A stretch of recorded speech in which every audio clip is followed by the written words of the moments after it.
Iran America ಮಧ್ಯೆ ಯುದ್ಧದ ಆತಂಕ. ಇರಾನ್ ಗಡಿಯಲ್ಲಿ ಅಮೆರಿಕದ ಯುದ್ಧ ವಿಮಾನ. ದೇಶ ತೊರೆಯಲು ನಾಗರಿಕರಿಗೆ ಅಮೆರಿಕ ಸೂಚನೆ. ಇರಾನ್ನಲ್ಲಿ ಹದಗೆಡುತ್ತಿರುವ ಆರ್ಥಿಕತೆ, ಗಗನಕ್ಕೇರುತ್ತಿರುವ ಆಹಾರ ಬೆಲೆಗಳು ಮತ್ತು ಕುಸಿಯುತ್ತಿರುವ ಕರೆನ್ಸಿಯ ವಿರುದ್ಧ ಜನರು ಪ್ರತಿಭಟನೆ ಆರಂಭಿಸಿ ಇಂದಿಗೆ 16 ದಿನ ಕಳೆದಿದೆ. ಇರಾನ್ ಸರ್ವಾಧಿಕಾರಿ ಅಯತೊಲ್ಲಾ ಅಲಿ ಖಮೇನಿ ವಿರುದ್ಧ ನಡೆಯುತ್ತಿರುವ ಪ್ರತಿಭಟನೆ ತೀವ್ರ ಸ್ವರೂಪ ಪಡೆದುಕೊಂಡಿದೆ. ಜನರು ಬೀದಿಗಿಳಿದು ಹೋರಾಟವನ್ನ ಮಾಡುತ್ತಿದ್ದಾರೆ. ಪ್ರತಿಭಟನೆಗಳ ವಿರುದ್ಧ ಕೈಗೊಂಡ ಹಿಂಸಾತ್ಮಕ ಕ್ರಮದಿಂದ ಮೃತಪಟ್ಟವರ ಸಂಖ್ಯೆ 648ಕ್ಕೆ ಏರಿಕೆಯಾಗಿದೆ. ಮಧ್ಯಪ್ರಾಚ್ಯದಲ್ಲಿ ಉದ್ವಿಗ್ನತೆ ಹಾಗೂ ಹಿಂಸಾಚಾರ ಮತ್ತೊಮ್ಮೆ ಉತ್ತುಂಗಕ್ಕೇರಿದೆ. ಅಮೆರಿಕ ಅಧ್ಯಕ್ಷ ಡೊನಾಲ್ಡ್ ಟ್ರಂಪ್ ಯುದ್ಧಕ್ಕೆ ಸಜ್ಜಾಗಿರುವಂತೆ ತೋರುತ್ತಿದ್ದಾರೆ. ಇರಾನ್ ವಿರುದ್ಧ ಕಠಿಣ ನಿಲುವು ತಳೆಯುತ್ತಿದ್ದಾರೆ. ನಿನ್ನೆ ಅಮೆರಿಕ ವಿದೇಶಾಂಗ ಇಲಾಖೆ ಹೊರಡಿಸಿದ ತುರ್ತು ಭದ್ರತಾ ಎಚ್ಚರಿಕೆ ಇಡೀ ಜಗತ್ತನ್ನೇ ಬೆಚ್ಚಿ ಬೀಳಿಸಿದೆ. ಈ ಆದೇಶವು ಎಲ್ಲ ಅಮೆರಿಕ ನಾಗರಿಕರು ತಕ್ಷಣ ಇರಾನ್ ತೊರೆಯುವಂತೆ ನಿರ್ದೇಶಿಸಿದೆ.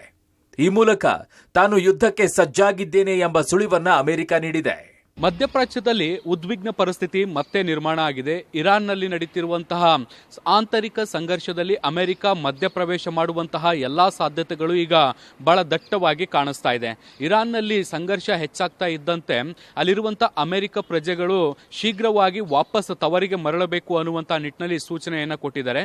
ಈ ಮೂಲಕ ಅಮೆರಿಕ ಯಾವುದೇ ಕ್ಷಣದಲ್ಲಿ ಇರಾನ್ ಮೇಲೆ ದಾಳಿ ಮಾಡುವಂತಹ ಸಾಧ್ಯತೆಗಳನ್ನು ಕೂಡ ಈಗ ನಿರೀಕ್ಷೆ ಮಾಡಲಾಗ್ತಾ ಇರುವಂಥದ್ದು.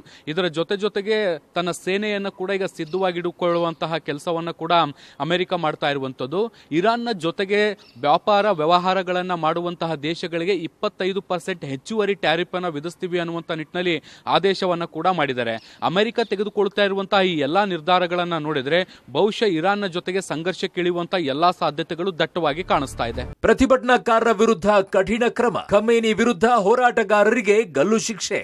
ಹೌದು, ಖಮೇನಿ ಆಡಳಿತದ ವಿರುದ್ಧ ಪ್ರತಿಭಟನೆ ನಡೆಸುತ್ತಿರುವ ಹೋರಾಟಗಾರರಿಗೆ ಮೊದಲ ಬಾರಿಗೆ ನೇಣು ಶಿಕ್ಷೆ ವಿಧಿಸಲು ಇರಾನ್ ಆಡಳಿತ ಸಿದ್ಧತೆ ಮಾಡಿಕೊಂಡಿದೆ. ಈ ಪೈಕಿ 26 ವರ್ಷದ ಎರ್ಫಾನ್ ಸೊಲ್ಟಾನಿಗೆ ಮರಣದಂಡನೆ ಶಿಕ್ಷೆ ವಿಧಿಸಲು ಸಿದ್ಧತೆ ಮಾಡಿಕೊಂಡಿದೆ. ಜನವರಿ ಆರಂಭದಿಂದ ಇರಾನ್ನಲ್ಲಿ ಹರಡಿರುವ ಪ್ರತಿಭಟನೆಗಳಲ್ಲಿ ಭಾಗವಹಿಸಿದ್ದಕ್ಕಾಗಿ ಶಿಕ್ಷೆಯನ್ನ ನೀಡಲಾಗ್ತಾ ಇದೆ.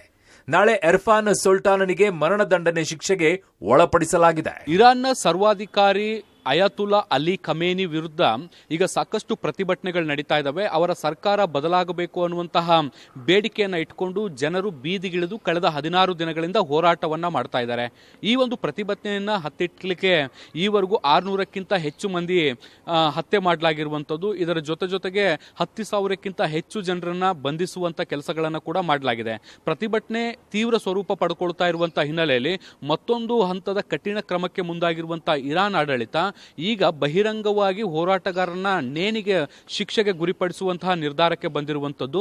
ನಾಳೆ ಹೇರ್ಪಾನ್ ಅನ್ನುವಂತಹ ಹೋರಾಟಗಾರನನ್ನ ಬಹಿರಂಗವಾಗಿ ನೇಣು ಶಿಕ್ಷೆಗೆ ಗುರಿಪಡಿಸುವಂತಹ ನಿರ್ಧಾರವನ್ನ ಮಾಡಿದ್ದು ಹೋರಾಟಗಾರರಲ್ಲಿ ಭೀತಿ ಹುಟ್ಟಿಸುವಂತಹ ಪ್ರಯತ್ನವನ್ನ ಈಗ ಖಮೇನಿ ಆಡಳಿತ ಮಾಡ್ತಾ ಇದೆ. ಈ ನಡುವೆ ಬರೀ ಎಚ್ಚರಿಕೆಗೆ ಸೀಮಿತವಾಗಿದ್ದ ಅಮೆರಿಕ ಮೊದಲ ಬಾರಿಗೆ ಇರಾನ್ ಸಂಘರ್ಷದಲ್ಲಿ ಮಧ್ಯಪ್ರವೇಶ ಮಾಡಿದೆ. ಇರಾನ್ ಜೊತೆಗೆ ವ್ಯಾಪಾರ ಮಾಡುವ ಯಾವುದೇ ದೇಶದ ಮೇಲೆ 25% ಸುಂಕ ವಿಧಿಸುವುದಾಗಿ ಅಮೆರಿಕ ಅಧ್ಯಕ್ಷ ಡೊನಾಲ್ಡ್ ಟ್ರಂಪ್ ಘೋಷಿಸಿದ್ದಾರೆ.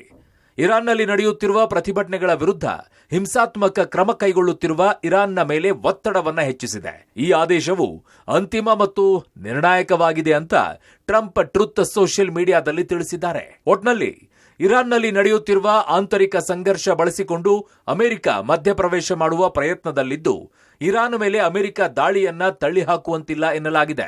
ಶಬೀರ್ ನಿಡಗುಂದಿ, ಪಬ್ಲಿಕ್ ಟಿವಿ, ನವದೆಹಲಿ.